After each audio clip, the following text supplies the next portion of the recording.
од 1100 може да имав тогаш, роднини пријатели до 1 милион, значи за тој период. Најтешкото нешто на социјални мрежи, ако тргнеш ти како контент креатор, како предприемач, имаш свој продукт, најтешко нешто е да донесеш публика. Еве ќе кажам the secret, тајната на ако отидеш viral, значи ако едно видео ти отиде viral, после треба да тоа е страшно. Знаеш зашто? Заради тоа што на TikTok има деца од 15-16 години. Ти знаеш што им се случува на тие деца во главата? Толку има веќе се е презаситено, што не значи дека не можеш да успееш. Пошто тука има пари, пошто сите го прават тоа, сакам да направам пари или сакам да бидам контент креатор, јас ќе се фокусирам на целта, ќе прегореш и ќе престанеш. Луѓето знаат да го препознаат, можеби тоа што ти не можеш добро да го скриеш, окей, да не им се допаднеш на сите.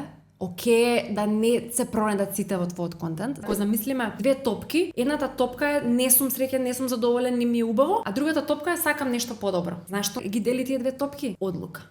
Не постои подобро време од ова време сега во кое што живееме за секој да може да почне нешто. Јас имам 29 години, не сум мажена, немам деца, што треба сега да правам? На секој мој роден да ми честитаат и ми викаат: "Ајде следна година да те мажим" или "Ајде следна година со дете". Има луѓе на кои што тоа страшно им влијае. Тоа е страшен притисок. И не треба да биде така, треба да излеземе да се отвориме малце дека секоја жена може да има и деца, може да има и кариера и на сите полиња да е успешна. Да збориме за жените во 20 век. Цела епизода и за ендротет.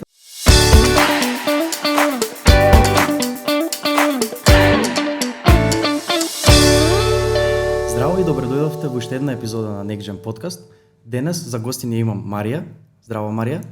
Таа е контент креатор со преку 1 милион следбеници само на Инстаграм.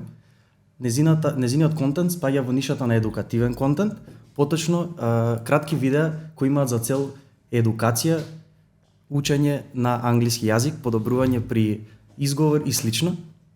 Уште еднаш здраво, Марија, како си? Здраво, фала ти на поканата, одлично сум, баш ми е пријатно некако во студиово, супер. Да, баш ми е мило. Искрено би сакал веднаш, можеби да почнеме со самата твоја авантура, како стекна толку голем број на следбеници и слично, но најпрво, за да ги запознаеме гледачите со тебе, би сакал да кажеш збор-два за тебе, да го фатиме тој дел од Марија без наставката Zenfluent. Так, добро, за тие што не ме знаат, имам 29 години, имам завршено филолошки факултет, насока, преведувач, но не го работам тоа. Сепак кариерата ми е поврзана со англиски јазик и со едукација, меѓутоа не сум преведувач по струка. Имам исто и мастер по маркетинг и целата таа приказна, некако да кажеме, за да дојдам јас до ова е комбинација на маркетинг и едукација и го спојувам во овој бренд што го градам сега. Тоа би било некако ете на кратко која сум и до како сум стигнала до тука. Така, значи приморани сме тогаш веднаш да влеземе во самата тема, а тоа е Марија или Zenfluent Марија како контент креатор со 1 милион следбеници на Инстаграм, исто така на TikTok. Како се бројките таму? YouTube?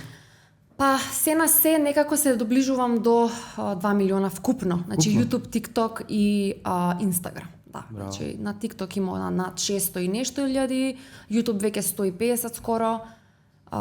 Се доближувам и до 1,2 милиони на Instagram, така што Така, спомна дека имаш завршено нели факултет за јазичен, за преведувач. Ме интересира во кој момент свати или ти дојде некоја идеја дека кариерниот пат кој ќе го избереш може да оди во оваа насока како контент креатор, да создаваш содржина од кратки видеа кои понатаму ќе имаат за цел да ги научат луѓето нешто повеќе за самиот јазик и слично. Кога првпат ти дојде идеја онака и јас може да се снимам на Инстаграм, да постирам? Вака, тоа беше еден, да кажам, не можам да кажам долг процес, ама беше една стварно еден пат кој што го минав, каде што на некој начин се пронаоѓав себе.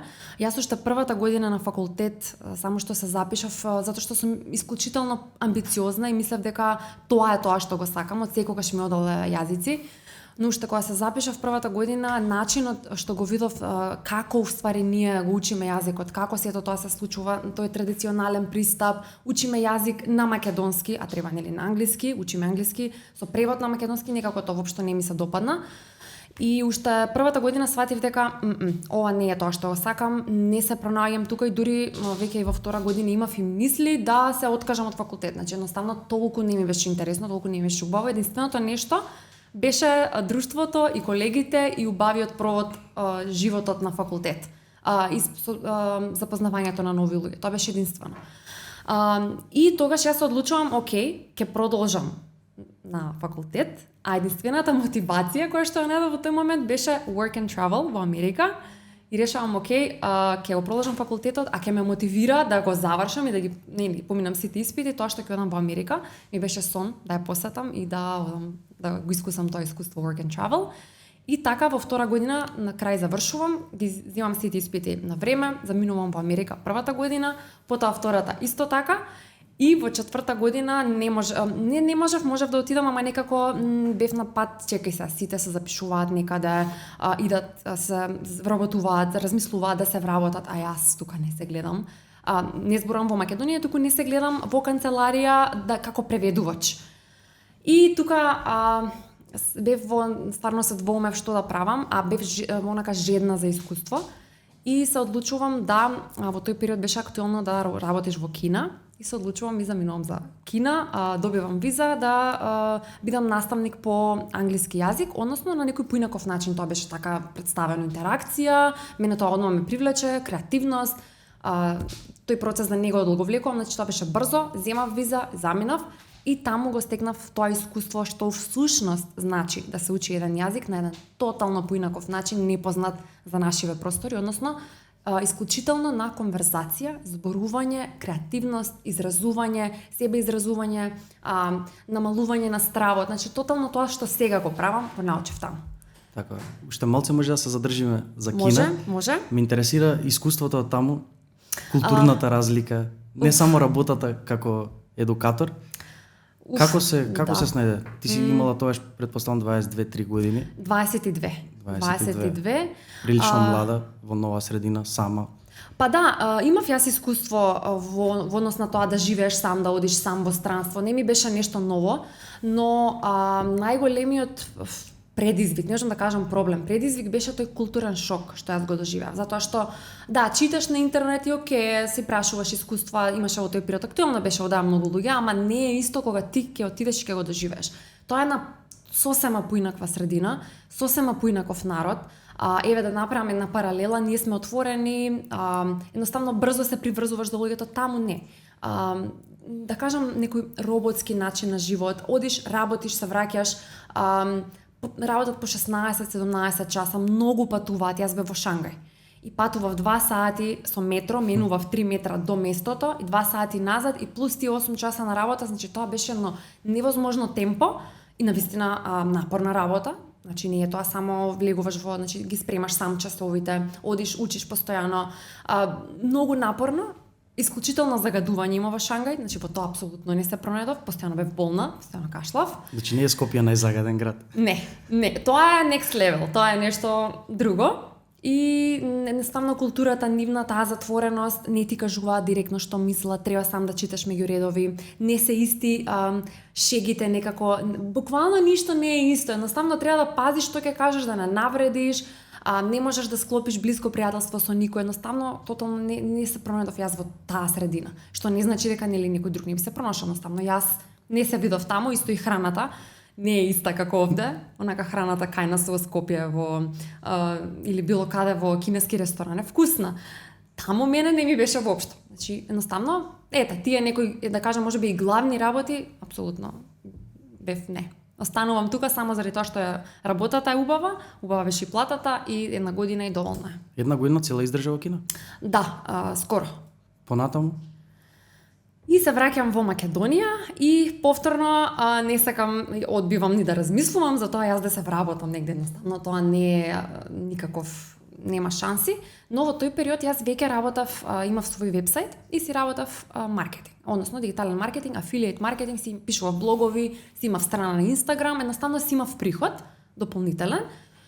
Но едноставно тоа ми беше ќе си го работам, ова па супер, ми е некако малку можам да кажам и комфорт зона, ми беше супер.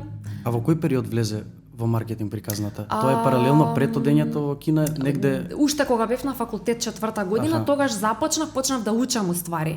Чекај, па можам да имам блог, па да пишувам текстови, па јас можам да ги земам од друг сајт, да ги преработувам, да ги правам повеќе, затоа што немав јас тогаш знаење во ниту еден ниш.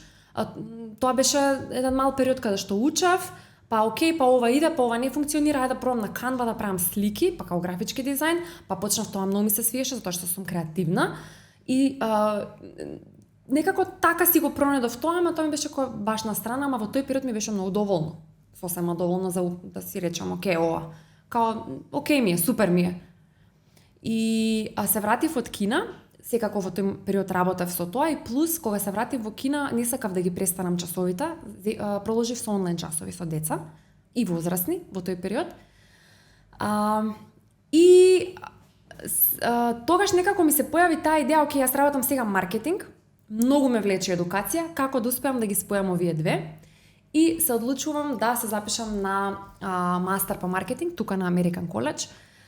И можам да кажам дека голем дел од причината беше заради тоа што имаше можност да заминеш на Еразмус повторно на размена, да живеам во странство, овој пат во Европа и да Европа да се пробам. И го направив тоа само што се запишав, веднаш аплицирав за Еразмус и заминав во Шпанија, тоа беше во 2020. Заминувам јас во јануари за Шпанија и во 2020 во март веќе нели се случува корона. И ме фати најголемиот бранд, нели знаеме во Шпанија беше најјакото, Италија и Шпанија, и јас морав да имав опција, односно имав цимерка со која што живеев од Македонија, имавме опција да се вратиме во Македонија, затоа што во Шпанија не јавуваа карантин 45 дена. И тоа беше исклучително стресен период, не сакам ни да се навраќам и само што ние одлучуваме окей што ќе правиме затоа што ние во Шпанија си живееме, лудо е, ни се јавуваат од Македонија, ни креираат паника, овде се затвараат аеродроми, ние Каде беше во Шпанија? Какви аеродроми во Валенсија? Едноставно не верувавме дека всушност тоа е многу сериозно. Дека е тоа реалност. И да не навлегувам во детали, се одлучуваме окей што ќе правиме да се вратиме, само што носиме таква одлука, најавуваат дека од утре се затвараат аеродромите и буквално немаше што да правиме. Имавме опција да останеме во Шпанија 45 дена во стан кој што воопшто не ни беше погоден. И во тој период цимирката се слушна со нејзини роднини од Луксембург, кој што не викна да одиме кај нив и тоа беше супер опција затоа што можевме да не бидеме во Шпанија, отидовме во Луксембург, таму беше лабава ситуацијата, немаше такви страшни карантини и одиме таму мислејки дека ќе останеме една недела, нели корона ќе трае една недела. Тоа беше муаветот. Да, тоа беше муаветот и од недела на недела ние си земавме буквално по една блуза, бајки идеме на една недела па ќе се вратиме. И 3 месеци останавме таму во Луксембург и јас сум до ден благодарна на тие луѓе што не примија таму, роднините на цимирката. Живеевме со нив 3 месеци во таа ситуација, буквално за мене тоа беа непознати луѓе, јас не знаев кај одам. Дефинитивно стресен период, ги положивме сите испити и потоа се вративме во Македонија и тогаш беше периодот кога јас некако соочена со себе, знаеш, корона, минимална социјализација, сам си, тогаш бев и во карантин откако се вратив. И си направив еден интересен муабет со себе, како што правам јас. Цело време барам некои дистракции, надвор одам, шетам, а некако цело време си насочен кон нешто надвор, не со себе, да си направиш муабет каде идеш, што правиш, каде се насочуваш. И тука беше тој момент каде што си реков, окей, што правам, каде се гледам за 5 години, јас си реков, јас ако ја работам оваа истава работа, некако на сите страни со часови, со маркетинг, мене ова не ме исполнува, сватив колку сум незадоволна, дека цело време барам некоја дистракција, уствари треба да се запрашам со себе што. И тоа беше моментот кај што требаше да пресечам и реков, окей, тоа беше период, не беше во еден момент да се реши се, него едноставно беше одлука каде што реков, ме влече ова, ајде ќе пробам да идам оваа насока. И тој период одлучив да направам една хуманитарна иницијатива, направив на Facebook, пишав еден статус, дечки, беше тоа декември се сеќавам, сите беа на распуст. Јас еден месец нудам еден поинаков начин на учење јазик, ви нудам еден месечен курс без пари, буквално за сите, бројот на лица ограничен, кој сака може да се пријави. Тоа едноставно го дадов да кажам бесплатно. Free for all. Free for all, буквално, и многу луѓе се пријави, одзивот беше супер и тоа беше моментот кој што јас тоа го дадов за сите бесплатно, но јас сакав да видам, окей, се гледам ли јас во ова. И апсолутно одговорот беше да. И потоа почна размислувањето, едноставно јас тогаш во тој период немав ни поима дека јас ќе почнам на Инстаграм. Тоа беше како не ми беше не го гледав в тој момент, јас пред камера, да, цел живот сум се снимала, со друштво ме знаеле, ама јас пред камера на Инстаграм, пред јавност, тоа било, нема шанси. Ама идејата дојде Буквално така. Кога јас почнав да преземам многу акции, кога се распрашував, сакав да донесам филијала во Македонија, да отворам школо, па кога видов која процедура е да отвориш тука школо, ми се стемни, тоа реков нема шанси. Едноставно дел по дел преземав акции, се распрашував, барав, едноставно идејата како дојде, кој тоа беше прашањето, јас не знам дали си изложив малку. Слободно. Се седав и нешто гледав на YouTube, затоа што многу конзумирам YouTube. Контентот на YouTube, значи следам подкасти, емисии се. И само ми излезе во саџестот, односно во она лева десна страна каде што спаѓаат видеа на YouTube кои што YouTube ти ги дава препорачани. Тој проговарав и ми излегува нешто, научете го, не знам, ова време за 5 минути. Тоа беше насловот. Јас викам чекај, го кликам, кликбейт тотално. Го кликам и почнам да го гледам видеово и жената во тој момент кој што е многу позната креаторка во мојот ниш за едукација го зборува тоа и тоа не е нешто ново. Тоа постоело од секогаш и мене тука ми кликнува. Чекај. Јас ова можам да го правам. И тука почнува идејата и јас се сеќавам само затворив се, минимизирав дистракции, го фрлив телефонот, земав еден лист и почнам да запишувам што се ми доаѓа ненормално онака идеи. Чекај, можеме на Инстаграм, можеме на TikTok, тоа не беше тоа нешто ново. Ама едноставно идејата за себе лично ми немаше дојдено ете до тој момент. И тука едноставно запишував што можам, како можам, па да креирам курсеви, па можам да направам ваков курс, па ова можам јас, па можам да вклучам и глума. Тоа е мој уникатен момент, пошто ја глумам во видеата. И така припочнува приказната ствари. Значи на кратко едно видео во препорачани беше доволно за да ја отвори целата таа приказна. Да. Понатаму решаваш да направиш свој личен бренд, Zenfluent Марија. Каде почнува првото? Кој е првиот профил кој се отвара? Тоа е Zenfluent Марија, немав претходно. Зборам на која платформа? На која платформа? Да, на Инстаграм. Всушност не, јас решив, значи јас морам да напомнам дека влегов целосно во ова. Тоа беше правев бизнис план кој што секако кога почнав, ништо од тоа не беше точно. Ќе разберат сите што почнале нешто. Јас мислев дека цел план изработив и реков кидам паралелно на сите три социјални мрежи, идам Инстаграм, TikTok и YouTube. Тоа беше некое да кажам познавање од претходно во маркетинг, дека ако идеш иди широко, иди јако, оди all in, пуштај контент, значи тоа е нешто што го учам со години, го слушам, го конзумирам од други креатори. Значи пушти се на сите мрежи и постојано ставај контент, ако веќе го правиш ова постојано. Ако ти е ова full time работа, да. И знаејќи го тоа, јас почнав на Инстаграм паралелно со TikTok. Во тој период снимав видеа за YouTube и ги пуштив после на YouTube. Тоа беше по 2 недели буквално и почна, да кажам, машината за содржини. Малце се разликува твојот контент на Инстаграм, конкретно и на YouTube. Не би рекол дека може би во содржината, повеќе во форматот. Така е. Која е целта што има Инстаграм форматот, шорт форматот на кратки видеа и YouTube? Како ги подели тие? Да речем Инстаграм и TikTok воедно би ги ставил? И YouTube како еден поразличен малце формат. Така, одлично прашање. Инстаграм е генерално повеќе едукативна содржина, естетски да изгледа убаво, за да го привлече вниманието и во тие 1 минута 30 секунди да дадеш доволно вредност за човекот што го гледа тоа да се заинтригира за да те заследи, за во иднина да може да работи со тебе, нели ако тоа е целта, или на контент креаторите генерално, овој ми се свиѓа, има вредност, ќе го следам, зашто сакам да го конзумирам контентот. Или едноставно чисто како промоција, како реклама. А YouTube е сосема поинако. YouTube е веќе вредноста се шири 100 пати повеќе. Затоа што YouTube е многу сериозна платформа. Јас на YouTube имам научено страшно многу работи. И можеш, ако земеш да гледаш курсеви, ти можеш да станеш експерт во нешто. Јас, например, не знаев едитинг нула, не знаев ништо за едитинг, односно едитување на видеа. Јас на YouTube научив се. И како и многу други работи, како да се пласираш на маркетот, како да продаваш, како да си подобар маркетер. Целата филозофија за бизнисот, ја сега што го збориш, шорт формат, во лонг формат, на крај во кошничка, се тоа веројатно и кај мене исто од самиот YouTube. Така е, да. YouTubeот е страшно добар. Ако го разработиш, оваа година целта ми е, значи правам стратегија, тоа да ми биде главната мрежа, заради тоа што е многу сериозно. Стварно е сериозно и ако успееш да ги добиеш луѓето и ако успееш да се пробиеш на YouTube, ти си за цел живот. Значи тоа е. Да не дискриминираме сега никоја социјална мрежа, но јас и ти приватно се согласивме, нели, кога зборувавме дека едноставно YouTube има некоја друга магија, некоја пореална слика, дава поголема вредност и како креатор кога ставаш другчие некако ги осеќаш тие параметри, тие инсайтс, некако како друг свет да е тотално. Така. И многу посериозно тргнуваш кон тоа. Гледаш уствари што функционира, едноставно многу пристапот е многу посериозен. И секако и вредноста што ја даваше далеку поголема на YouTube. Така.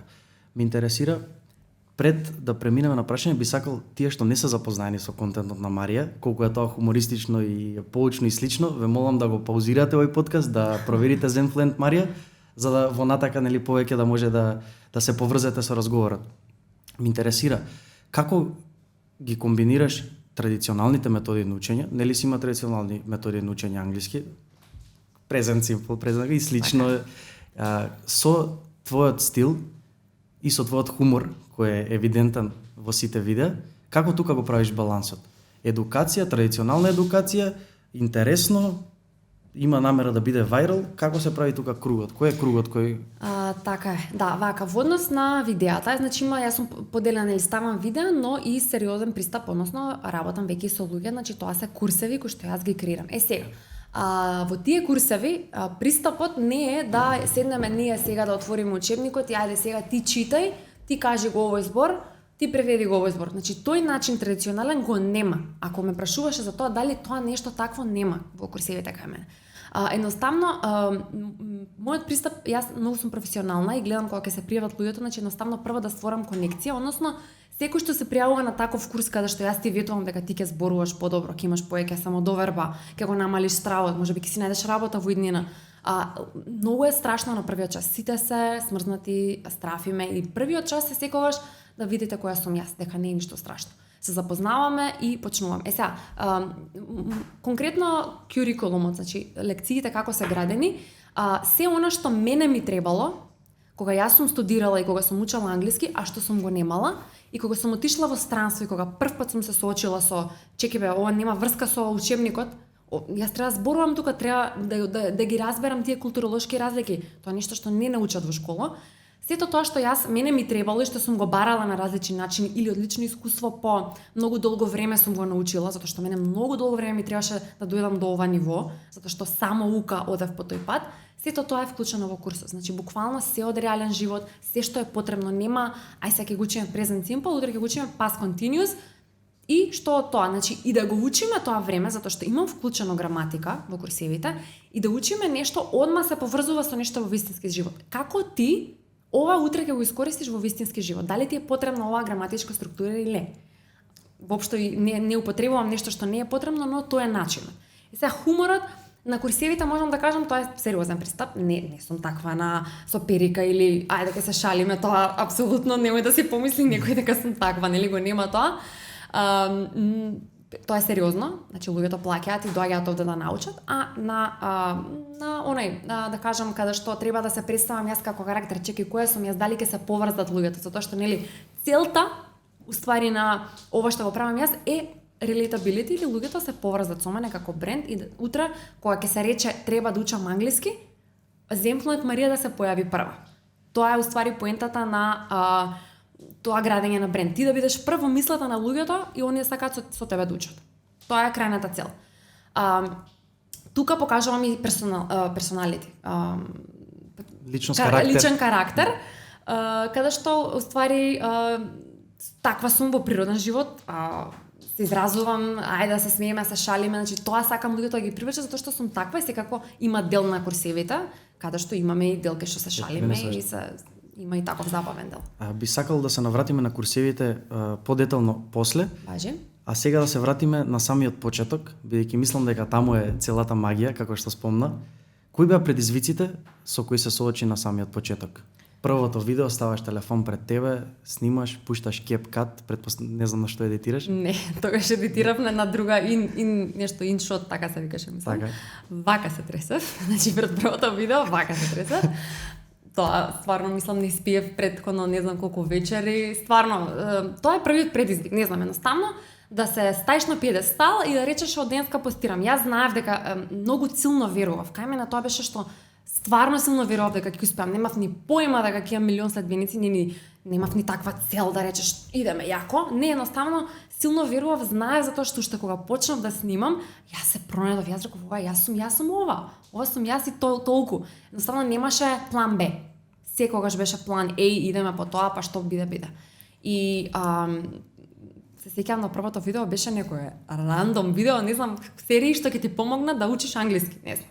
Тоа беше. Тогаш веќе јас имав 30 видеа унапред снимено и тие беа веќе закажани. Ама моментот кога го ставив првото, јас не кажав на никого. Значи за ова не знаеше никој, заради тоа што сум човек кој што ако ја споделам таа енергија, па ќе ми влијаат други мислења, па што ако почне луѓето ми викаат чекај па кај ти туку у Македонија, че тоа е стандард, па тоа не е кариера, нема кај се тие моабети, што ќе правиш ти уствари? До ден денес ме прашуваат, што правиш ти уствари? Што е тоа? Или што правиш? Нели луѓето не знаат. И мене тоа знам да го фатам тој момент и да ми влијае, да го премислувам и реков окей, јас ова ќе го терам и нема да знае никој, буквално никој. Никој. Што правиш? Јас затворена по цел ден дома, ала ај на кафе? Не. Што правиш? Нешто спремам. Знаеа дека нешто спремам и дека нешто убаво, но никој не знаеше што е. Јас првото видео го објавувам, имаше луѓе што ми се налутија, што не сум им кажала, блиски луѓе. Ама после нели кога видео дека нешто убаво, беше као окей.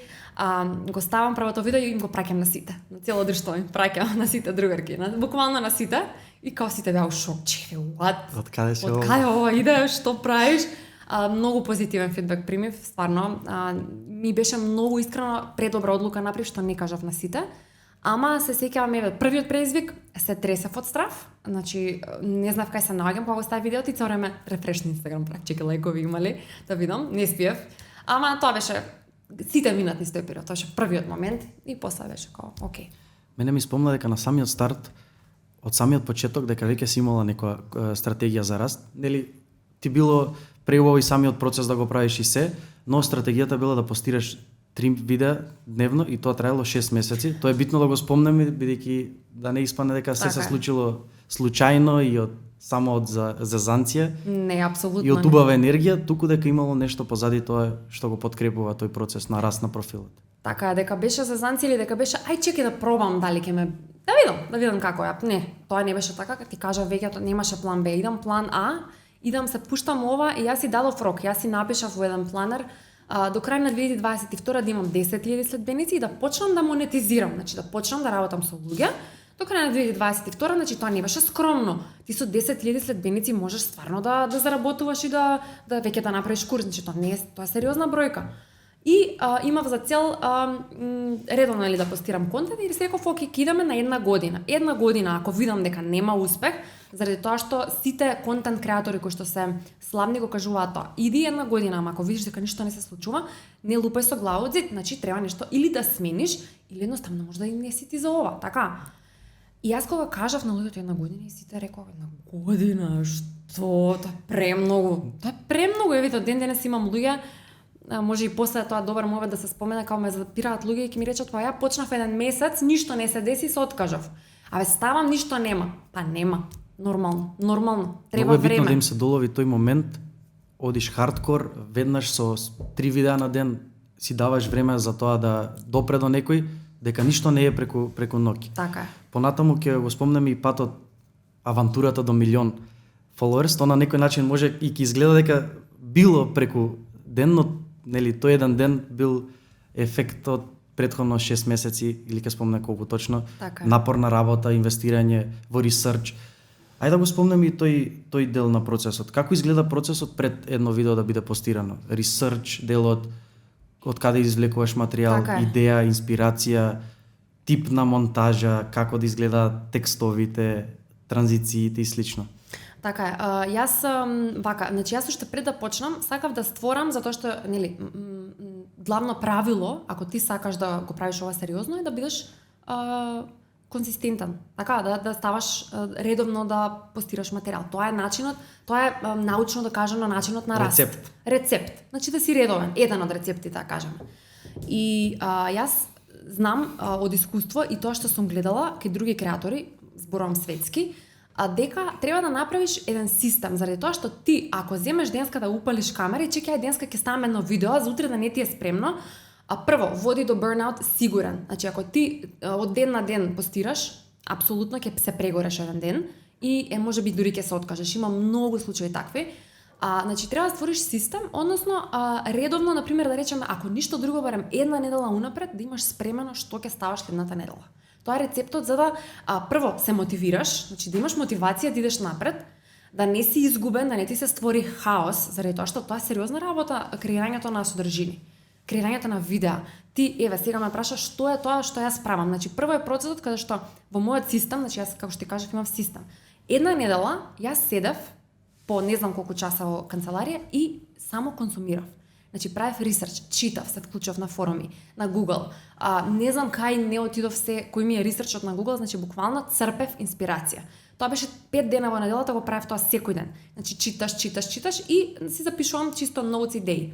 Втората недела пишувам скрипти. Значи не е случајот, луѓето може тоа го замислуваат, вадам камера и се снимам. Не може така, мора да имаш концепт, заради тоа што да, можеби убаво е да биде, секако дека е можно и да биде тоа природно и да извеш камера ќе ти дојде идеја и ќе го снимиш, ќе го пуштиш, но ако го правиме ова сериозно, сите ќе кој да го прашаш кој што е контент креатор ќе ти каже скрипта унапред припремена. Значи за секое видео, на пример, јас ако сум ставала по 1, 2, 3 видеа на ден, тоа рачуна се 30, 40, 50 скрипти, кои што јас ги пишувам цела недела. Значи седнувам и се тоа рачуна, ако е глума, ако има повеќе карактери, тоа треба да биде интересно, па чеки да го направам хумористично, па чеки ова не ми се свија да го сменам. Значи тоа е денови и часови поминати во пишување скрипти. Третата недела секој ден снимам. Значи да речеме, денес снимам 10 видеа, утре снимам 10, другиот снимам 5. Третата недела ми беше за снимање и последната недела едит, значи ги едитувам видеата и ги закажувам. Значи тоа е процесот 4 недели поминати од првична фаза, значи од идеја до реализација. За следниот месец јас да знам дека имам контент и да можам да се посветам на следниот месец. И сето тоа така траеше 6-7 месеци. Значи константно онака машина си. Идеш, го правиш тоа, се враќаш, го правиш, значи знаеш секој ден што правиш. Значи јас сеќавам социјалниот живот на минимум, работата на максимум, по 16 сати изнајми в канцеларија и бев таму и буквално кога ќе навлезеш во тој флоу, затоа што јас кажав, јас се пронедов во тоа, стамно таа енергија те носи, те води, идеш, снимаш, пишуваш, правиш, креативен си и резултатот е супер видео. Значи тоа траеше 6 месеци без некој сигнификант, некој препознатлив резултат. Ништо. Значи ти си во тоа флоу го одржала 6 месеци, тоа ниво на креативност, мотивација, работа, темпо на работа. 6 месеци без некој јасен знак дека ова ќе пукне. Многу е важно да го споменам моментот, заради тоа што знам дека многу луѓе што те гледаат можеби планираат, сакаат, а се плашат. Многу е важно да се спомене дека знаеш колку е кој голем притисок е, сега ти ставаш и немаш резултат. Значи ништо не се случува. Никаков рич, ти лекнуваат другарките или некои од тетките што те знаат, ништо. Значи гледаш, ставаш за некој што сакам тука да направиме на разлика дека многу е важно ако навлезеш во ова да уживаш во процесот. Многу е важно да не си фокусиран пошто тука има пари, пошто сите го прават тоа или едноставно не знам, сакам да направам пари или сакам да бидам контент креатор, јас ќе се фокусирам на целта, ќе прегореш и ќе престанеш. Значи апсолутно најважното е да го уживаш процесот, затоа што ќе нема резултат. Многу е ретко некој да е не знам екстремно уникатен па да отиде вајрал уште со прво видео. Тоа е многу ретко. Тоа е надвори од статистика дури. Надвор од статистика и не треба да ги гледаме тие примери. Значи окей, се инспирираш, окей, ако може тој можам и јас, супер. Ама не тоа да биде како главното, се зграбчиш за тоа и чекај сега леле не отидов вајрал, готово, јас се откажувам од ова. Значи многу е важно да се ужива во процесот, буквално на се што работиш, особено на оваа професија, ако веќе тргнуваш сериозно во ова. Така. Тоа баш го спомнав пред некој ден на приватен пост објавив за по повод 5-та епизода на подкастот, колку всушност време одзема да се снимаат 5 епизоди. Оваа епизода конкретно ние се видовме претходна недела, јас бев до Велес за да се видиме, ти денес дојде од Велес до Скопје за да седнеме да го направиме овој разговор и како што спомна, не се знае се уште ефектот, бидејќи немаме се уште некоја голема публика, но сепак се ужива во процесот и во овој разговор. Јас денес уживам и во претходниот разговор кога те запознав првично. Ужива во самиот тој разговор, во се што извадив од тебе, највеќата амбициозност која зрачи од тебе, искрено. Фала ти. Ќе те прашав за потикот на младите креатори кои размислуваат, бидејќи јас искрено, мојот круг на луѓе, често има некој да ми спомне, јас сакам ова да правам како оној, сакам ова да правам како оној, нешто од странство да се имплементира тука, но некако завршува како тој мојот на сакам. Што би им ти веќе даде совет убав, мислам дека од овие претходните 5 минути може баш да се извлече некоја длабока порака за тоа кој мајндсет треба, некој на што треба да биде спремен пред да се впушти во таа игра. Но уште некој совет што би додал некој? Јас сакам ова, јас сакам она, да не е конкретно во твојата ниша, да е општо контент креатор, креатор на содржина. На социјални медиуми. Супер прашање во вака да сумирам од можда од моje лично искуство од луѓе со кои што ги лично ги познавам што се откажале. Прво нешто што би рекла, најважно нешто е да не се споредуваш со други. Значи, така е, ние ги гледаме секако дека јас трпам инспирација од некој друг. Но најважно нешто е да не се споредуваш со друг, да не отвараш ти профили на други, да речеш чекаме на овој видео му отишло, јас направив слично таква, кај мене катастрофа. Тоа е страшна демотивација. Јас имав еден период каде што почнав да ги отварам сите креатори и се споредувам, чеки на овој му тргнало, овој отишол вајрал, овој не отишол. Тоа е страшно, тоа е токсично. Тоа е токсично и е страшно, не е во ред. И ако се споредуваш, ако тргнеш по тој пат, можеш да забегаш и едноставно прво нема да бидеш ни свој, ни во видеата утре ќе го препознаат тоа луѓето заради тоа што толку е широк маркетот, толку има веќе се е презаситено, што не значи дека не можеш да успееш. Маркетот е презаситен и ако не си ти свој, одма луѓето тоа ќе го препознаат, речат овој нешто блефира, ова не е вистина, ова е фейк. Значи прво, rule number 1, значи правило број 1, никако споредување со други. Правило број 2 е нешто што го гледам често, е копирање на други стилови. Значи не копирај друг. Мора да си свој, затоа што за секој има публика. Јас кога почнав со тоа, ова беше правило број 1 што го знам. За секој има публика, луѓето кога гледаат и да има 10 други вакви, нешто во тебе ќе препознаат. Еве сега и во овој подкаст, можда во Македонија има други, ама тој некој што ќе го гледа оваа епизода, нешто ќе препознае кај тебе. И ќе се сабскрајбне затоа што кај тебе на не знам што препознал дали е тоа начинот на кој што го водиш, дали се темите, прашањата, едноставно спремноста, убавината на студиото, например, што и да е, ќе препозна и ќе те гледа тебе, нема да го гледа некој друг. Така? Значи, за секој има публика, тоа нека не се плашат луѓето, леле, чека, ова е презаситено, сите го прават ова. Ти си юник, секој од нас има уникатно нешто и едноставно нека не одат по тој затоа што се тоа е токсично и тоа е, не знам, деградацијски влијае, не е во ред. Биди свој и секој има своја особина што може да ја покаже за било кој ниш. Јас сум тоа убедена и онака го тврдам на сите, за сите има. Пазарот е отворен и моментално е најдобро време да почнеш. Така што биди свој, не копирај, не отварај други профили да гледаш што прават другите, па ти да ги скопираш, затоа што никогаш нема да ти успее тоа. Направи нешто свое, биди уникатен само како тоа што си. Ако имаш смисла за хумор, иди таму, не знам, ако имаш нешто што можеш да понудиш, доволно е, например, јас на почетокот на видеата ги завршував со песна, пеев, пошто имам некој талент за пење, нешто ќе испеам. И тоа многу луѓе ми привлече, кога пишуваа коментари, ова е супер, ми се свиѓа, знаеш, ќе видат нешто поинакво. Бидете свој. That's it. Колку и да звучи клише на некој начин, така е вистина. Да ги спомнеме малце лошите коментари кои ќе дојдат на почеток, па дури и да си не знам кои. Едноставно ќе има коментари дури и да се на 10 добри, ќе има еден лош.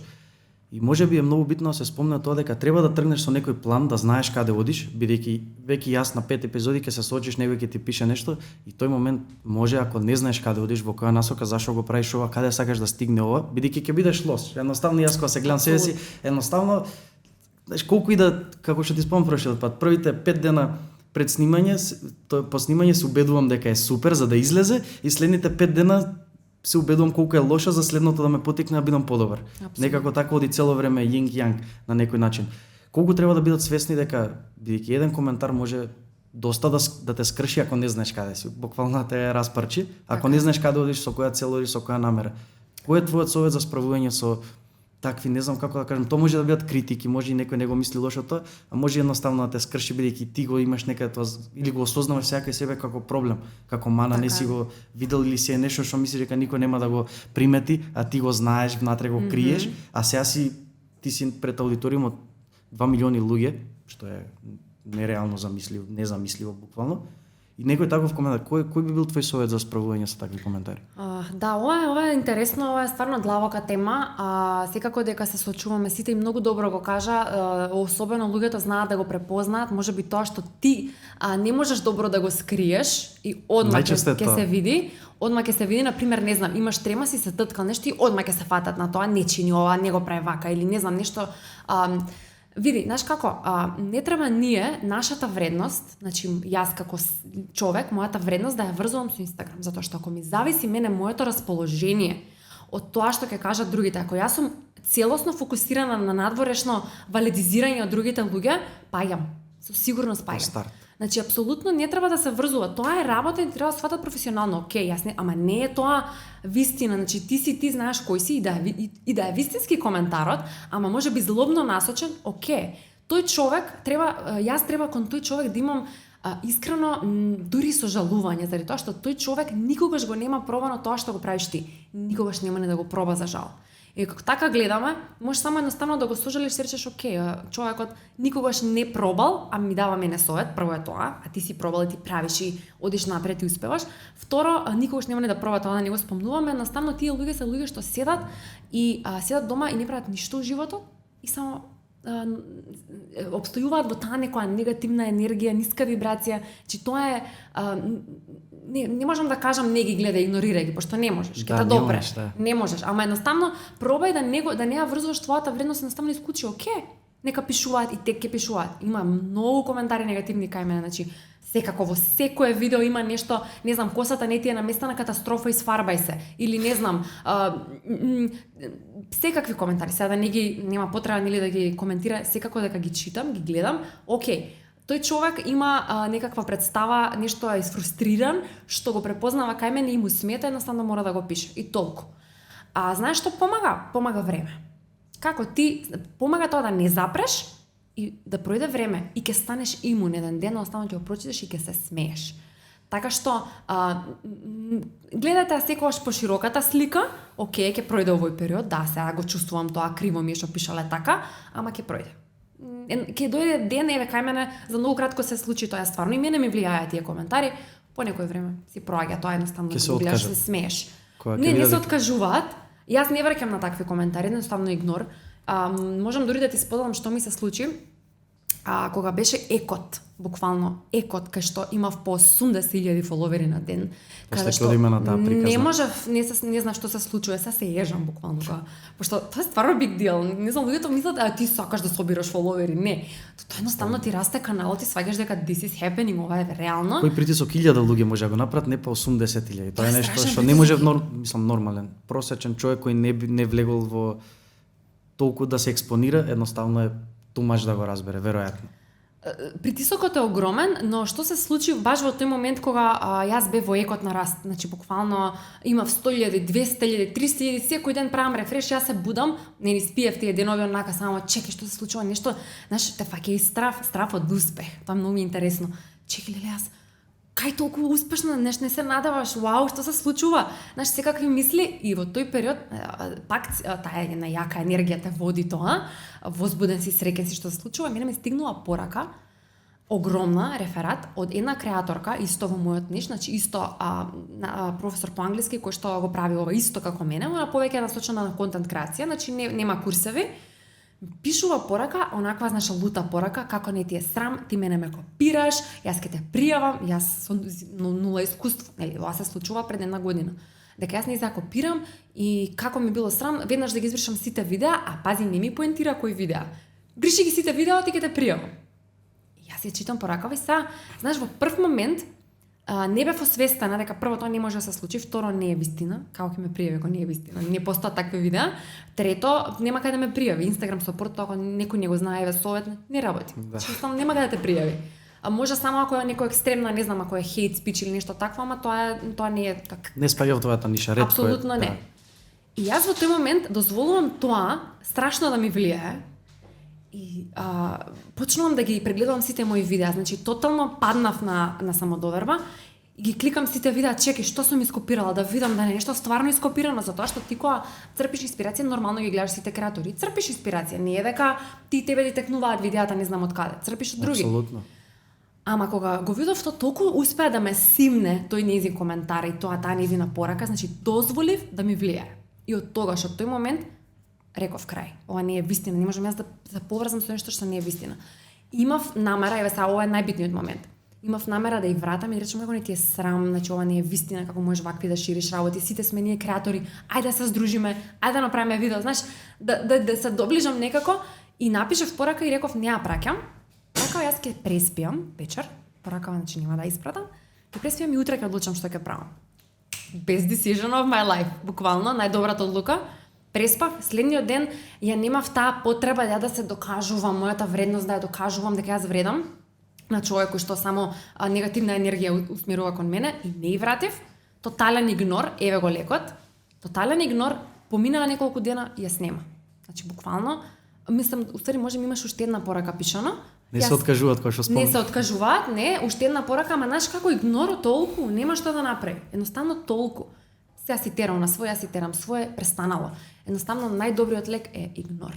Да не враќаш. Оти ако враќаш се внесуваш во нивната приказна и таа негативна енергија ја шириш и на себе си ја пренесуваш. Само игнор. Така.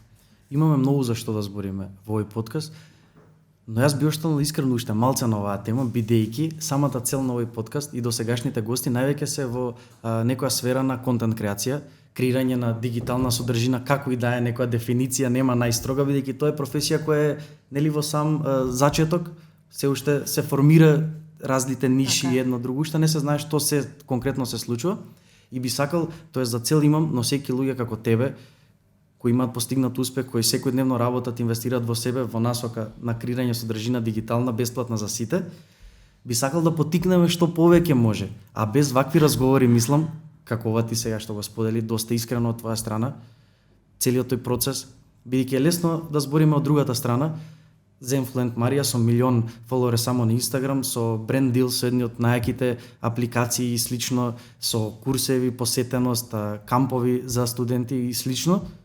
Убава е таа страна која ќе ја спомнеме и тоа може некако да ги исплаши во старт луѓето, затоа е многу убаво твоја страна што првично кажа таа тешката страна всушност, тоа е борбата сам со себе, бидејќи на крај мое некое мислење дека во приказната пак останува на you versus you. Тоа е Точно. За жал или за среќа, тој и за среќа може да се повеќе за среќа се е во твој раце, но тоа е пак тип сам против себе, како што спомна, правам контент, каде ќе оди ова, што ќе прави. Немаш поима каде ќе оди, ама идеш дале.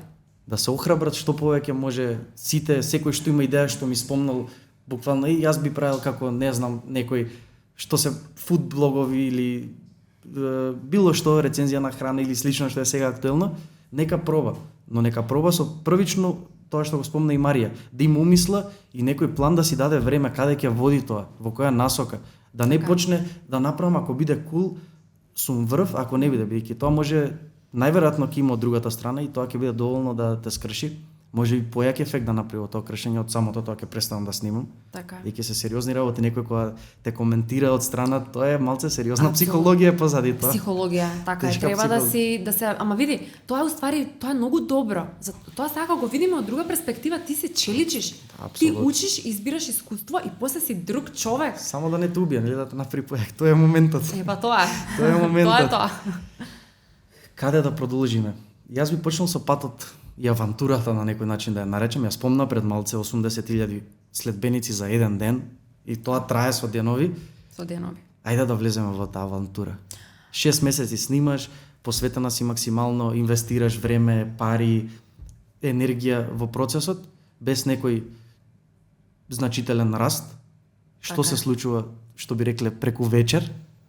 И во која насока оди Zenfluent? Многу ми е јако ова преку вечер, а и многу сакам да го искоментираме, заради Како тоа што преку вечер и успех вака и она имала среќа, абе има нешто, алгоритмот. имаш X фактор типа и X факторот донесе, окей, може би до некаде, може би ете имам некој карактер каде што ме бива со камерата, можам, знам како, окей, тоа се супер. Но преку вечер прво ќе се сакам затоа што многу сум страствена на оваа тема дека преку вечер не постои луѓето тоа, ако го има тоа очекување, идат во лоша насока. Мојата преку вечер беше години на учење. Значи рачунај почнал уште кога се запишав на факултет. Од прво дали не англиски општо кога почнеш да учиш, ако гледаме така. Океј, еве да речеме кога си веќе возрастен и почнуваш да, некако одредуваш кај идам да. да се насочам. Значи тоа е тоа се месеци и денови и години поминати. Тоа не е моментот кога јас сум се одлучила да почнам со Zenfluent Марија. Не почнува таа преку вечер тогаш. Туку сите мои искуства кои што ме донале до ова што сум сега, затоа што јас без кина или јас без искуството во кина или јас без сваќањето дека не сум јас за 9 to 5 работа, 9 до 5, тоа мене не ми исполнува. Не велам дека не е окей, тоа не велам дека не е добро, мене лично не ми исполнува. Или без искуствата во Америка, да видам ствари што всушност да се видам себе, ја што сум учела. Јас кога отидов таму, во е жива вистина. Јас не можев да се отворам, да зборувам и да прашувам луѓе. Едноставно имав проблем. Тоа е блокада и тоа знаеш колку ти влијае. Ти идеш да работиш, се пријавуваш, сакам келнер, па јас знам англиски, бидам келнерка, одиш таму и не знаеш да разговараш. Првите моменти во Америка ми беа катастрофално тешки, кога дојдов до тоа, јас сакам англиски, уствари видов дека врска немам, дека ништо не знам. Значи, сите тие искуства да не биле, сите тие години, пошто тогаш нели биле мали искуства и не ги сеќаваш, ама сето тоа, целиот тој пат што почнал тогаш преку вечер, доаѓа овде. Значи, секогаш е така, ништо не доаѓа преку вечер. Да, можеби ки некој е побрзо, ки некој е побавно, сите сме различни, ама таа преку вечер, еве, да кажеме, и моментот од кога сум почнала, 6-7 месеци, спомнав и претходно, работиш, нема резултат, си викаш, кај одам јас, што правам, чекајќи имали. Многу е битен моментот што кажав, не се врзува, јас никогаш не се врзав за резултатот, за крајната цел. Зашто немав крајна цел. Имав цели, да, имав цел, окей, сакам тука да стигнам ова, ама немав некоја цел, не знам да станам најјаката од сите. Тоа е многу притисок. Тоа е голем притисок. Тоа е убава цел, ама може да имаш малку покасно. И процесот како почна, 6-7 месеци, ништо не се случува, буквално ништо не се случуваш. Значи, јас само работев. Мртво. Ништо. И 7-миот месец се сеќавам дека почна со TikTok. Едно видео на TikTok кај што глумам, тоа беше нешто со глума, нешто за работа, за интервју, нешто баш опипливо на секој што му треба. Почна некако од 10.000, 20, 30, 40, 100.000 луѓе го видоа, го изгледа и отиде милион. И јас бев и на TikTok отидов и почнаа тука да ме заследуваат луѓе. И нешто што важи јавно за сите алгоритми е секој кој тргнеш на една мрежа вајрал повлекува и на другите. Значи јас тргна од TikTok, ама на TikTok тргна и запра и се префрли на Instagram, исто едно видео отиде вајрал и после тоа секое наредно видео. Значи не дека од првото видео ја собрав милион. Значи секое наредно, затоа што став секој ден. Зашто еве ќе кажам the secret, тајната на ако отидеш вајрал, значи ако едно видео ти отиде вајрал, после треба да пукаш јако секојдневно видео. Значи да ставаш секојдневно видео заради тоа што така функционира алгоритмот. Едноставно да разработиш машината, фактички ти да го научиш алгоритмот. Што отишло вајрал кај тебе на твојот профил и да знае, нели, тоа е тоа. И после тоа секој ден објавува видео и во рок од 2 месеци, можам да кажам, не беа ни 2 месец дена.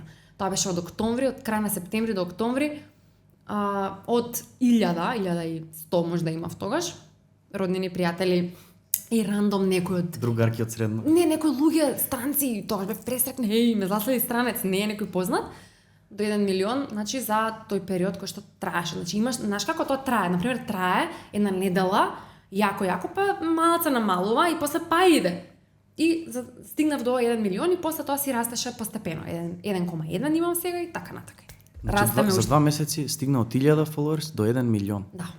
Ме интересира после тоа, кога ќе се пак психолошкиот дел тука, кога ќе се фатиш веќе на тој вајрал момент, кога ќе отидат едно, друго, трето, 10 видео вајрал, како после да пробаш да се совземеш, веќе да не зависиш од тој ефект, бидејќи тоа не може да трае бесконечно, исто е, ти го знаеш најдобро тоа, дека не може бесконечно да трае, во еден момент ќе мора да се стабилизираш. Јас имам оваа публика што повеќе сега.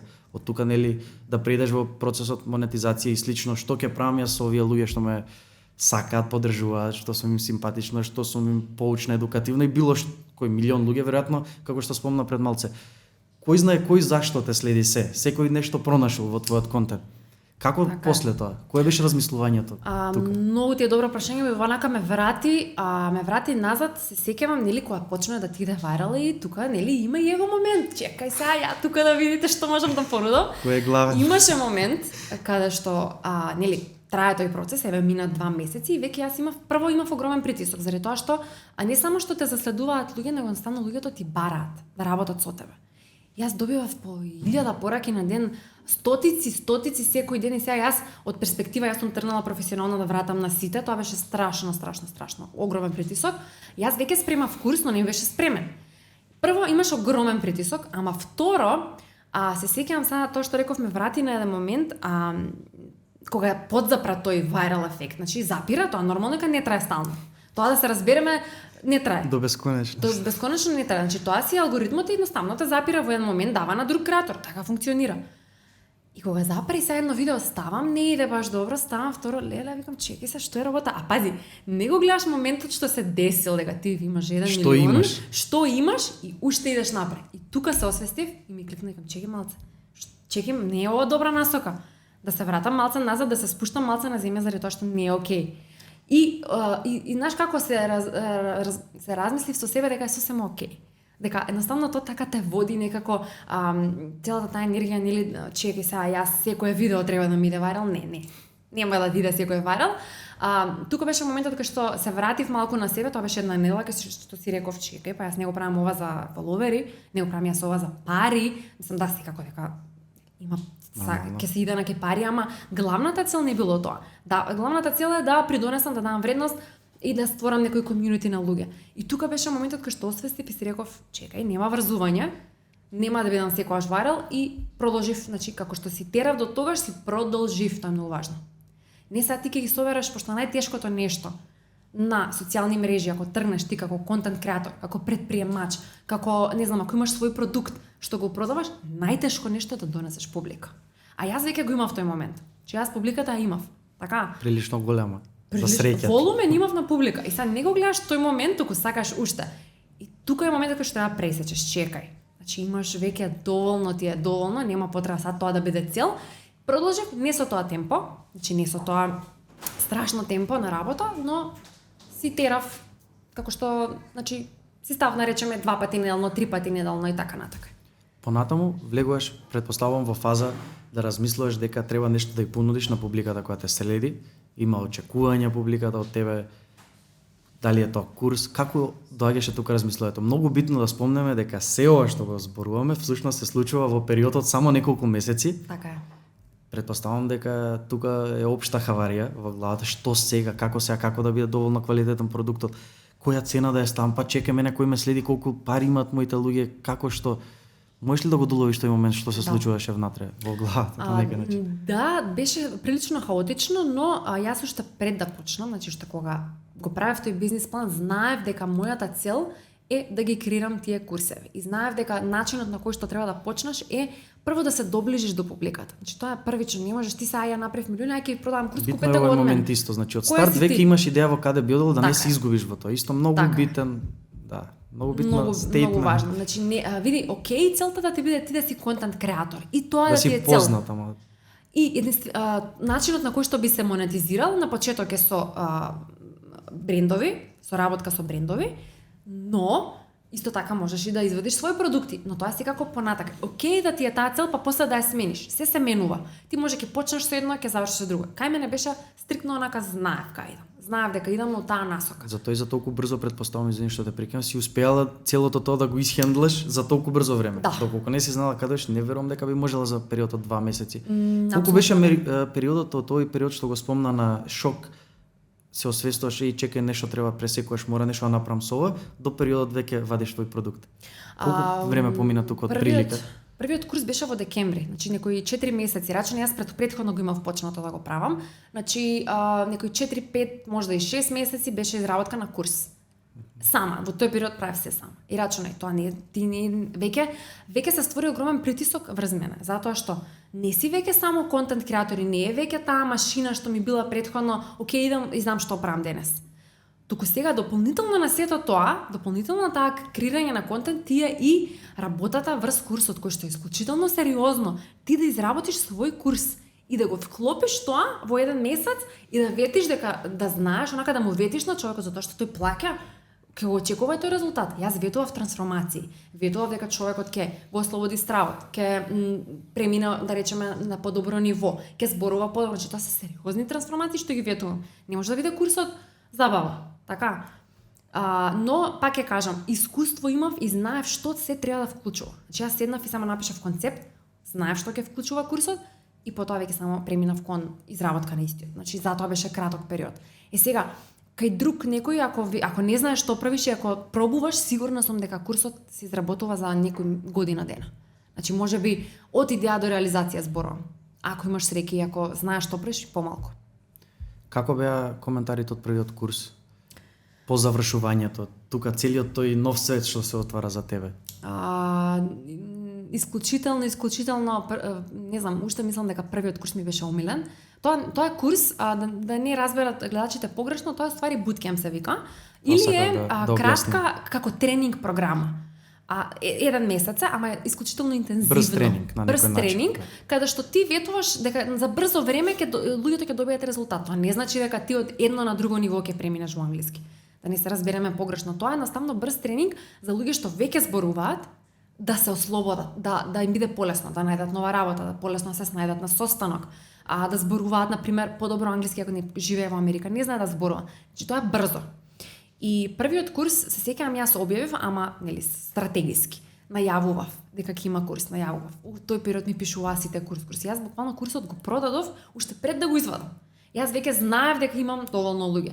Го извадив курсот за 3 дена, едноставно со 3 видеа, буквално 3 видеа објавив, имам курс, веќе беше пополнато. Значи скроз беше пополнат, крај. 3 дена ми беа доволни за да го продадам цел. Исклучително добри беа резултатите, стварно многу се трудев искрено и до ден денес, значи не сум престанала, онака се трудам, максимално се давам. Тоа е нешто, таа особина ја имам и дури некогаш и ми смета, затоа што давам 110%, ако видам дека некој со нешто се мачи, знам да го фатам моментот, окей, некој има проблем, овој човек треба да се работи со него, па дури ако не е платено, ако не е вклучено, зашто сакам да има резултат, настрана работам со тие луѓе, значи едноставно 110% давам и затоа има такви резултати, но тоа па мене ме троши многу, што е друг момент нели на разговор, ама сатисфакцијата што доаѓа ме полни со енергија и тоа. Значи едноставно има трансформации. Така, од каде се твоите студенти? Тоа како гледаме. Најмногу студенти, значи не зборувам за следбеници, најмногу студенти кои што се пријавуваат се луѓе од Шпанија или од Мексико или од Венецуела, од Бразил, кои што отишле да живеат во Америка. Живеат таму, но имаат страшен проблем. Нешто што го имав и јас, ама брзо го надминав, затоа што јас веќе имав познавање од англиски. Не можат да се ослободат да зборуваат. Секој што имал контакт со американец или со било кој друг човек кој што му е природно мајчин јазик англискиот, знае колку тие луѓе зборуваат брзо, не можеш да ги разбереш. Не е тоа како на филмовите што гледаме ние, не, во вистински живот кога ќе збориш со некој, користат некои идиоми се викаат, значи некои зборчиња што не ги знаеш. Секако и ние кај нас си ги имаме тие зборови. Тешко е да го разбереш. Имаат проблем и затоа доаѓаат, значи тоа се луѓето на курсевите. Генерално на каналот ме следат од цел свет. Значи цел свет, буквално. Така. Тука имам запишана една тема која е за мене многу интересна. Низ целиот овој разговор ја опфативме на некој начин, а тоа е трансформацијата на самата едукација или светот на дигиталната едукација. Едукација, како што спомнавме, во твојот случај конкретно ако гледаме, креативноста, дигиталните платформи споени во едно нудат на некој вид едукација. Како гледаш ти на тоа? Иднината на дигиталната едукација, во која насока оди едукацијата? Бидејќи тој префикс дигитално доста често се врзува веќе со тоа едукација. Не е се да се, како што спомнат, имаш клиенти од Венецуела, Мексико, Шпанија, тоа е цел свет. И ти стварно им нудиш нешто, некоја вредност со оглед на тоа дека веќе си во процес на кој курс е сега поред, кој камп? Кохортот е четврти. Веќе си во процес на четврти курс, камп, како и да е за учење. Како гледаш ти на ова што се случува? Како едукацијата во која насока оди? Ова е тема која што секојдневно ја размислувам, верува, и толку сум страствена и толку сакам луѓето да го разберат ова. Не постои подобро време од ова време сега во кое што живееме за секој да може да почне нешто, ако ништо друго, барем нешто на страна. Баш вчера, пошто јас во целиот овој процес и јас учам, значи постојано купувам курсеви.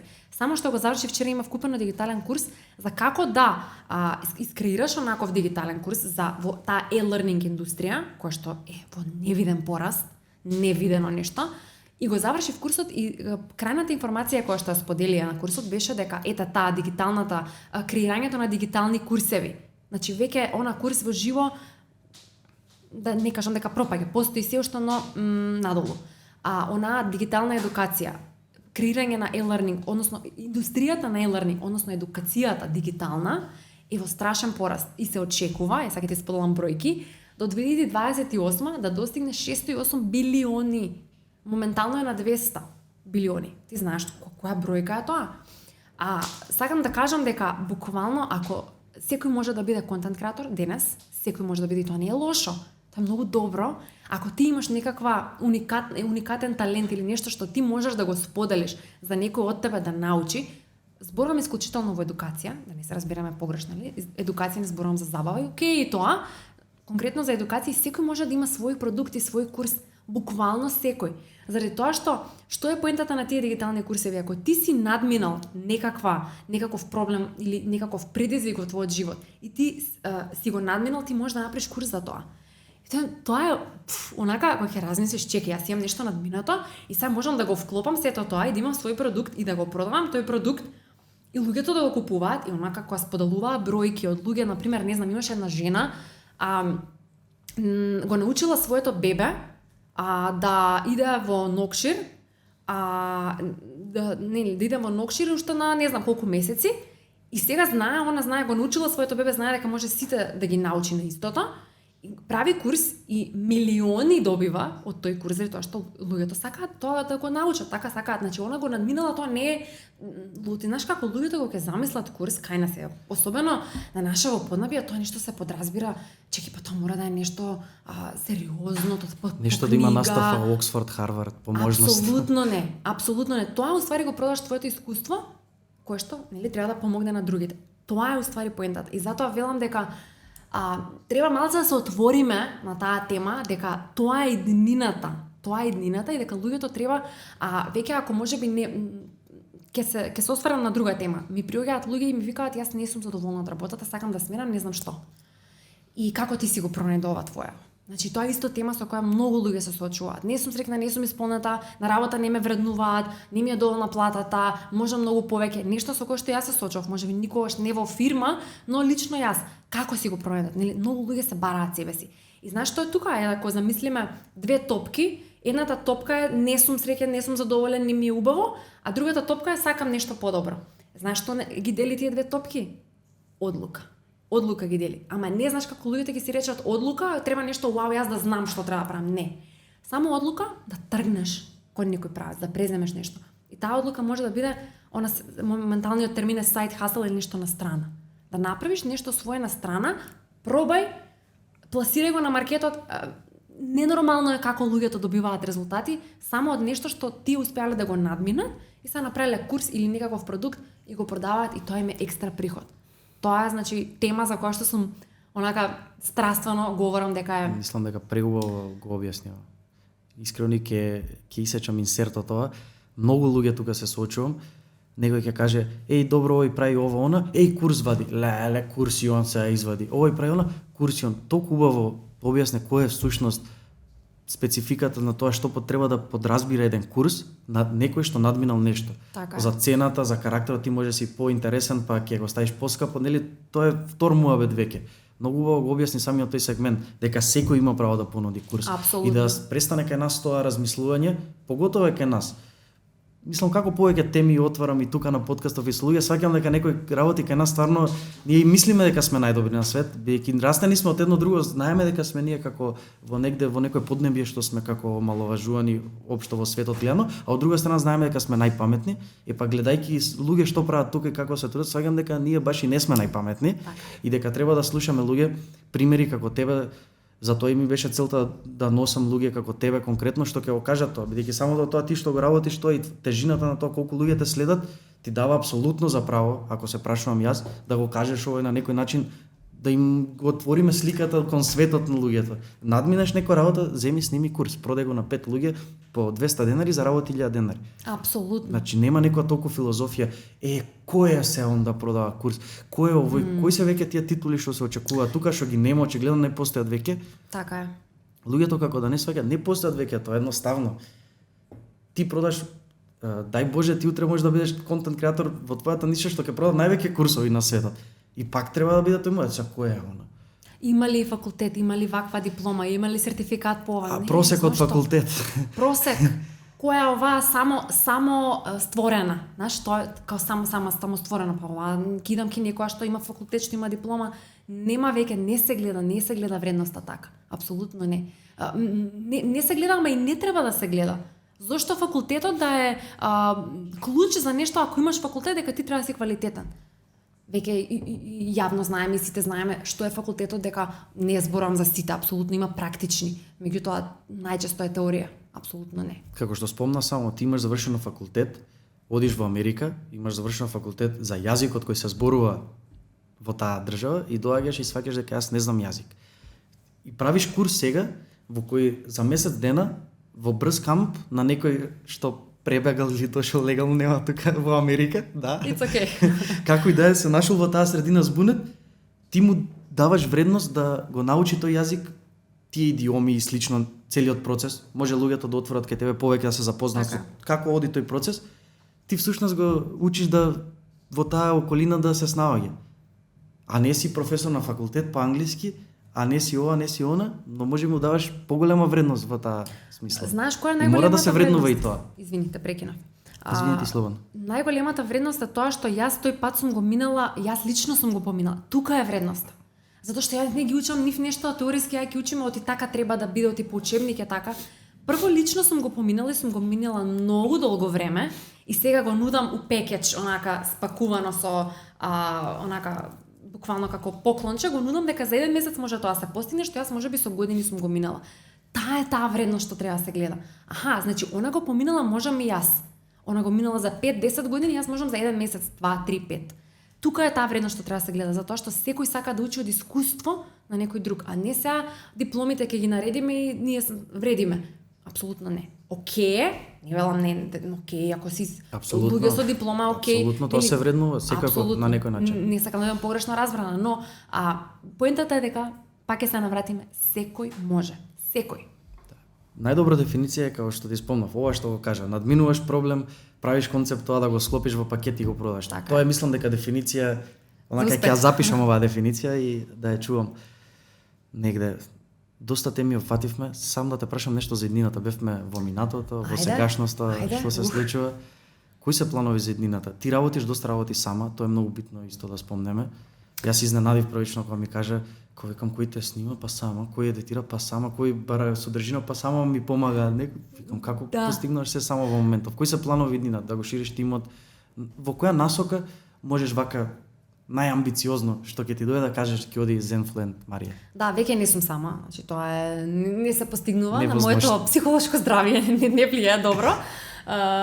Не сум сама, имам тимот од тројци и веќе се ширам, веќе сум во крајни преговори со повеќе луѓе, значи тоа се и асистенти и наставници кои што ќе ми помагаат во однос на тоа каде ќе идам понатаму.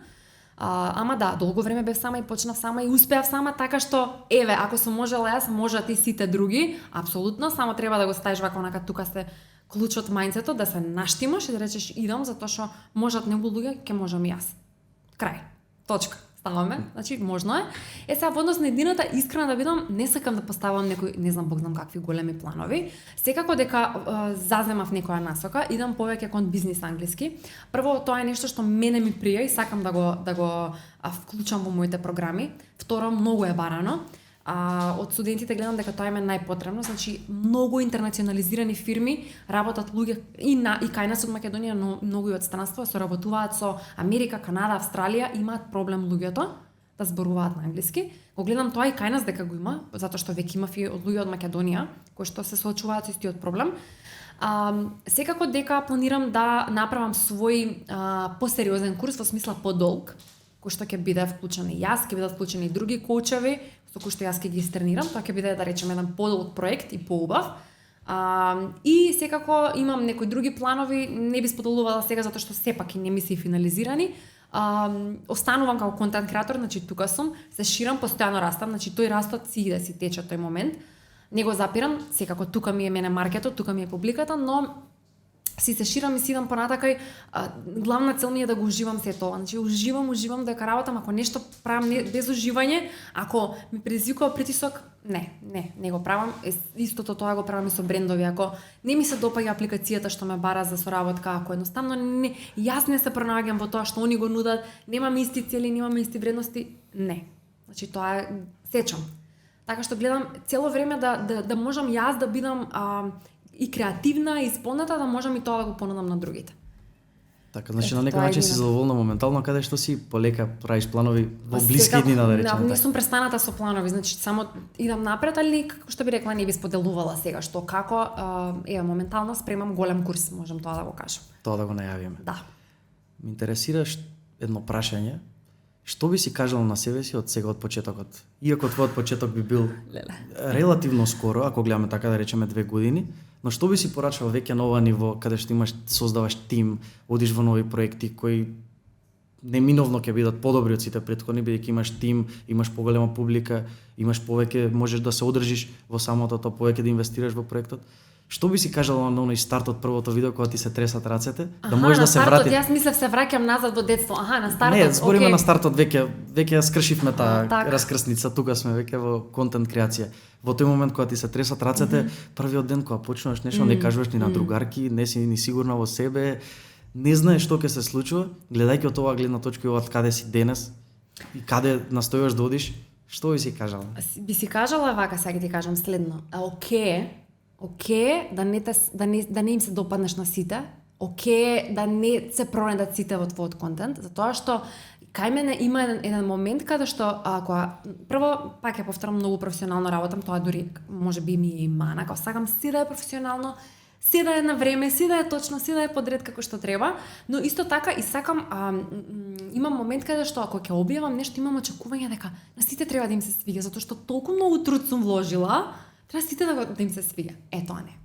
И би си кажала дека е океј да не им се свиѓа. Океј, луѓето не сите ќе го сакаат, не сите ќе се пронајдат во тоа што ти го правиш. Не сите ќе им се допадне твојата содржина, некој ќе им биде кринж, некој ќе си рече што прави ова, некој ќе си рече вау, девојкава, браво. Едноставно океј да не им се допаднеш на сите, тоа би си го кажала, и тоа е голем притисок кој што онака ќе си го симнам океј. Од старт. Океј. И ја го правам ова и како што кажав на почеток.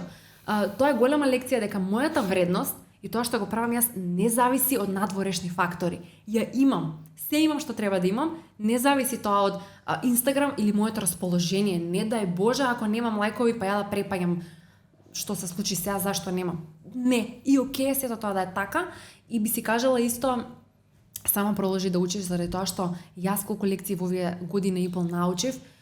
Тоа е колку искуства, колку луѓе запознав. 2 факултети, 3 ако не. Тоа е неверојатно, сум толку секојдневно со онака си повторувам, човече, колку сум благодарна за тоа што во тој кус рок толку многу работи сум научила, заради тоа што не е само успехот, туку и учиш. И учиш и растеш постојано. Ето тоа е. Така што ете тие две работи. Тој највеќе те потикнува, предпоставам, верзијата од себе која ќе видиш пред 6 месеци и верзијата што ќе извадиш за 6 месеци од тебе заедно со тим со се, веројатно тоа ќе биде најголемиот потик за да продолжиш и уште појако натака. Не се ни сомневам искрено во двата разговори со тебе, да. Fingers crossed. Искрено доста сум инспириран од тебе, тоа да ти го кажам вака face to face, твојата амбициозност, од тоа колку си приземна покрај се што работиш, бидејќи нели како што спомнавме тука може и кај некој егото да заигра во момент каде што му одат некои работи од рака и малци да се изгуби во целата таа приказна, што апсолутно потпишувам дека не е случај кај тебе. Беше толку фино да се одзва на поканата без никаков проблем. Направивме еден ваков сличен разговор, ако не и подолг приватно. Така е. На многу теми.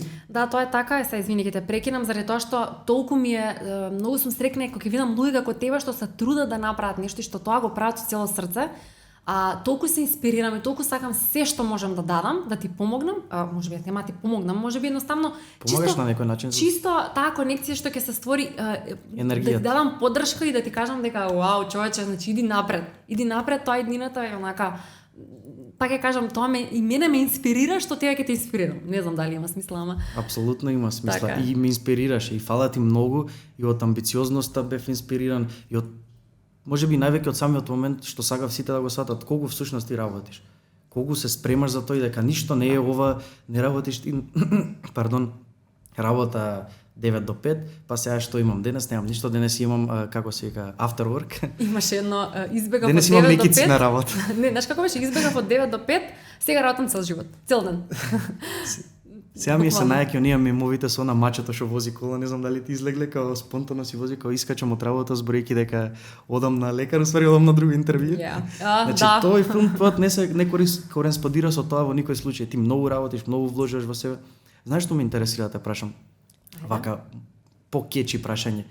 Како една жена како тебе во 21 век, бидејќи за мене ти си некоја слика на реалната жена, успешна, амбициозна во 21 век, реагира на некои работи кои се пласираат на социјални мрежи од некои ликови, да речем, кои настојуваат да ја стават во втор план жената. Може да спомне Ендрю Тейт како феномен. Да, ова е сериозно. Ова е сериозно. Како реагираш ти на тоа, знаејќи на работам цел ден, денес снимив 15 видеа, 15 монтирам, имам група со менаџер сум на милион луѓе и сега некој ми кажува треба да одам во кујна. Ме интересира како ти во тој момент реагираш кога ќе скролајки, кога ќе ти излезе добро познатиот. Значи блок. Едноставно јас не следам содржини што ме полнат со нешто негативно или едноставно да не го сватат ова погрешно дека ја облокирам Ендрю Тейт, најпознатиот, не знам, најгугланиот човек на светот. Не. Види, многу е сериозно ова е стварно сериозно. Затоа сам да го отвориме. Случајно дојдено да го отвориме може, зашто не? Сериозно, знаеш од кој е концепт? Заради тоа што сите тие трендови кои што се денес, и ова е тема сериозно, ова може би биде тема друг пат да правиме муабет посебна епизода. Знаеш што е поентата на трендот, уствари кога нешто ќе отиде така вирално трендовски што е застрашувачки искрено за младата популација. Заради тоа што е трендот уствари? Трендот е или да погодиш некоја болна точка на човекот, идеш како тренд, идеш вајрал, пошто си погодил болна точка, или луѓето се поврзат со тебе. Тие се двете работи. Ако успееш да ги споиш и двете во едно, тогаш атомска бомба. Тоа го прави Ендрю Тейт. Сега го спомна тој, ама и многу други. Он е лице на сите тие. Ја погодува болната точка на жените, значи нешто со кое што жените се борат да се изборат нели со години наназад, дека жената апсолутно е еднаква и дека нели сите оние работи да ги дефинирам. Што мислам дека не треба ни тоа да го збориме во 2023 тема на подкастот, не треба тоа да ви. Апсолутно, но и од другата страна што прави го погодува и вториот тренд, многу мажи кои што можеби потсвесно, можеби свесно го немаат тоа размислување, ама потсвесно го имаат, се поврзуваат со сето тоа и он го вклопува сето тоа и тука настанува атомска бомба. И тоа е страшно. Знаеш зашто? Заради тоа што на TikTok има деца од 15-16 години, машки и женски. И ти знаеш што им се случува на тие деца во главата, тоа е страшно. Тоа е стварно е сериозна тема. Не би навлегувала многу, но еве да ти го одговорам прашањето.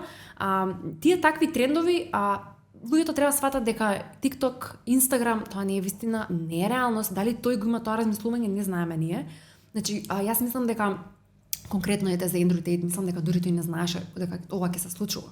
Не знаеше дека Волку ќе отиде светски познат и можеби после кога се случи тоа само go with the flow, онака идеше со флоуто, за да не се расипе таа слика.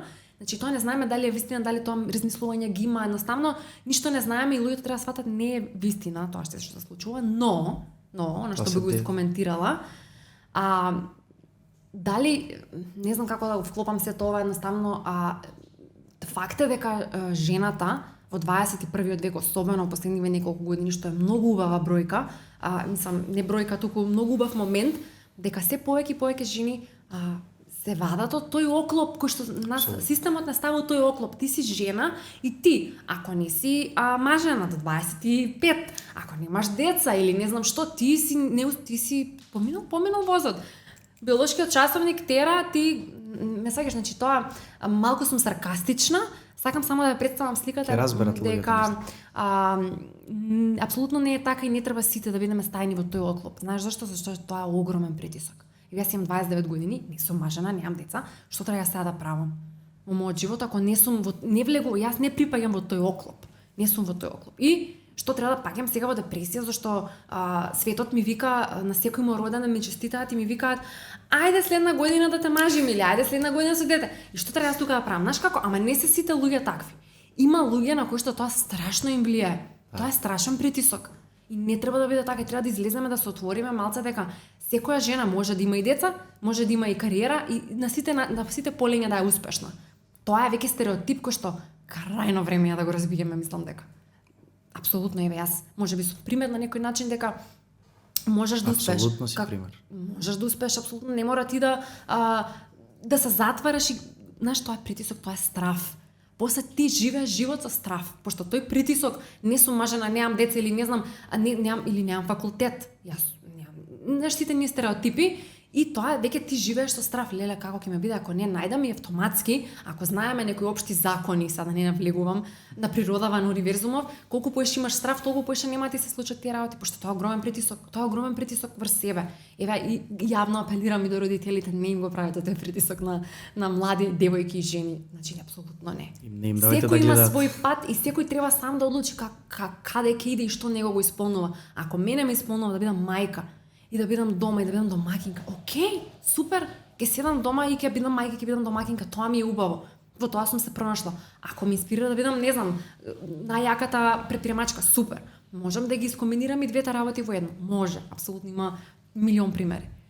Така што ете, тоа би го кажала. Намалете TikTok кај децата. Бидејќи ова е кај деца невозможно да се превенира. Реално е кај мене, јас сум доста млад, имам 22 години, но веќе ги имам тие работи некој расчистено во главата, но дете од 16 години такви атомски бомби да му Хаос. паѓаат на Хаос. Reels е буквално. А за жените, малце спомна Woman Power сега. Ки има тој момент Woman Power. Зошто да не? Апсолутно и Не треба да велам јас има. дека Ти си мажите- третата жена поред, извини што те прекинам, третата жена поред гостин, а од 6 гости четврта жена, така што добар апсолутно си. next gen, И да. ти си добар. Да. Така, не, види, не, да не бидам погрешно сватена сега тука нешто феминизам промовирам. Нема да бидеш, мислам си го кажам многу реално и искрено. Така е, едноставно тоа е тоа. Не кажувам дека маживе, не знам, треба да се деградираат и сега мажите да бидат домакинки, апсолутно не беше тоа мојот. Сакам да кажам дека Да не се стават кафези околу секој кафези човек. оклопи никако. Те прашав за иднината, Преска ми одговори каде во која насока планираш да се движиш. Ми спомна нешто што ми беше многу симпатично во разговорот наш. Ми кажа, па сакам во иднина да бидам контент машина. И тоа ми беше доста симпатично од твоја страна. Значи претпоставам дека натака ќе оди целата работа поврзана со контентот, тие што ги интересира, че нема да застане, зборевме планови на бизнис план. Ме интересира со контентот сега. Така Дали е. таа стратегија за контент машина е веќе во реализација? Апсолутно, јас мислам можам да кажам дека дури на некој начин и можам сега и да направам курс како да направиш систем. Буквално и сами дојде идејава од мојабетот од претходно. Значи имам тотално знам точно што треба за да направиш еден таков систем, затоа што луѓето едноставно не знаат што значи тоа, што е тоа систем. Како да правиш контент, како да еден месец унапред ти имаш видеа и си спремен, нема притисок, тоа е многу важно. Добра да се идеја. вратам назад. Треба да е за Ете ти тоа. бизнис идеја. Да. Направи курс за како да системизираш. Извини, сега што беше прашањето? За контент машина. За контент машина. Ти го објасни. Да, сакам да бидам контент машина затоа што контент креацијата, односно креирање на содржини иде исто во пораст, значи тоа е еднината. Тоа е едноставно начинот за било што да биде успешно со социјални медиуми секако во комбинација. Сакам, можеби ова ќе звучи егоистично, јас сакам уште појако да објавувам видеа и уште повеќе содржини да објавувам. Сакам да буквално на сите да почнам и со LinkedIn, на сите мрежи да бидам едноставно да биде тоа да биде брендот, кој што ти кажав Преска, целта е кога ќе се спомне, англиски конверзација, учење, самодоверба, да кликне името Земфмат Марија, буквално да бидам присутна на сите мрежи и да се забрза тој процес, што секако не мора да значи дека тоа ќе биде одма сега, е сериозно во план да бидам едноставно поим за систем и како се работи и како се објавуваат видеа квалитетни. Значи сакам да зголемам и на квалитет и на квантитет. Ти посакувам среќа на тој пат и не се сомневам дека тоа ќе го направиш. Вака од таа енергија што добив, овој подкаст трае веќе час и пол. Претходниот наш разговор траеше 3-4 часа и веќе енергијата која добивам од тебе воопшто не сомневам. А мислам дека дури и гледачите кои се со нас овие веќе 90 минути ќе осетат таа енергија од тебе, таа амбициозност. Како што ти спомнав, фала ти многу што се одзва на поканата и Преска ти спомнав и приватно многу ми значи, зборевме, тешко е да се дојде до гости и слично, тоа е мој проблем, не треба да ги интересира гледачите, јас е тоа како ќе се изборам со тоа, но фала ти на тебе што на некој начин денес бевме партнери во ова. Така е. Во ова создавање на содржина, како што спомнавме вчера, нели, мото for views and value на некој начин. Така е. и дадовме се од себе. Имаш ти нешто за крај да кажеш? Да ти се заблагодарам, стварно ми беше уживање. Одличен си, како го работиш се тоа, ти пружам рака, стварно. А сега да не биде ова, јас ти си премуват луѓе во слушатели, ај си испофалив тај гаси. Буквално со среќа и иди само вака, продолжи вака, значи да немаш момент чекај сега е тешко, ќе биде тешко, али иди напред и гази само напред. Фала ти многу. Јас ништо не би додавал, тука би одивил емисијата. Фала ти уште еднаш. Се надевам дека ова не е ни последна прилика. Супер. Кога се гледаме јас и ти. Дај Боже. Натака со друга тема, во друг концепт. Ќе збориме за жените во 20 збориме за ендротет. Цела епизода и за ендротет. Така ќе биде вајрал. Фала ви на сите што останавте до крај. До следно гледање, пријатно.